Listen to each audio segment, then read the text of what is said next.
श्री कृष्ण, राधे राधे, श्री हरिदास। स्वागत है आप सभी का वैशाख मास मातम में तीसरा अध्याय।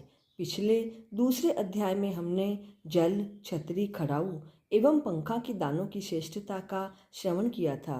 आज के इस अध्याय में शैया, चटाई, कंबल का दान एवं विश्राम गृह निर्माण का मातम्य श्रवण करेंगे। नारद जी ने कहा, हे राजन, वैशाख मास में किसी उत्तम ब्राह्मण को अथवा गर्मी से थके हुए मनुष्य को शैया दान करे एवं सुखदायक स्थान पर सुलाकर हवा करे। ऐसे मनुष्य को शरीर के रोग नहीं सताते और उसके समस्त पाप शांत हो जाते हैं।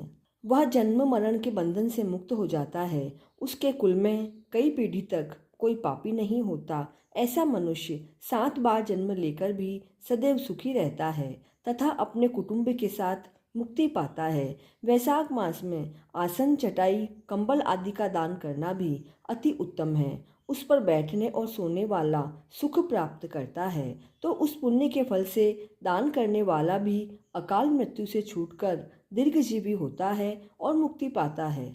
वैसे ही जो मनुष्य गर्मी के कारण दुखी ब्राह्मण को पतले वस्त्रों का दान करता है, वह चिरंजीवी होता है। कपूर शरीर की गर्मी को शांत करने वाला है, इसलिए उसका दान करने से भी परम गति प्राप्त होती है।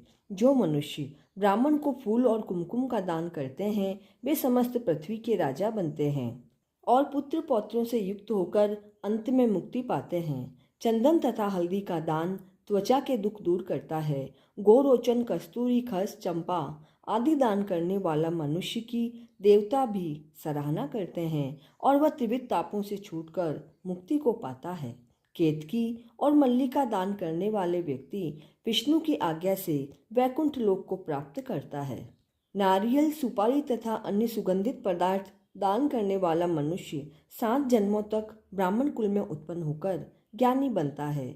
जो मनुष्य विश्राम गृह बनवाकर दान करता है, उसके पुण्य का फल अकथनीय है। जो मनुष्य यात्रियों के लिए विश्राम के मार्ग में बाग लगवाता है, कुएं खुदवाता है, तालाब, झोंपड़ी आदि बनवाता है, वह तो अत्यंत धर्मात्मा होता है और उसकी संतानें भी उसी के समान धर्मात्मा होती है। सुपारी, नागवल्ली, कपूर और अगर सहित तांबुल का दान करने से यश, धैर्य और धन की प्राप्ति होती है।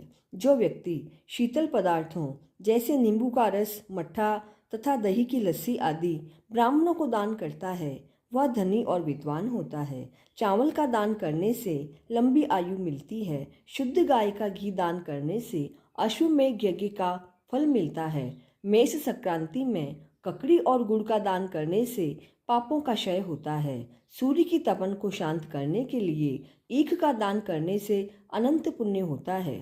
शाम की थकावट को दूर करने के लिए पके फलों का दान करने वालों के पितरों को अमृत मिलता है और उस मनुष्य को सायुज्य मुक्ति मिलती है। जल युक्त कुंभ का दान पितरों का गया श्राद्ध करने जैसा फलदायक होता है। तो इस तरह वैशाख मास मातम्य का तीसरा अध्याय पूर्ण हुआ। वैशाख मास के आराध्य देव भगवान विष्णु व माता लक्ष्मी का आशीर्वाद हम सभी पर बना रहे, इसी मंगल कामना के साथ। जय श्री कृष्णा।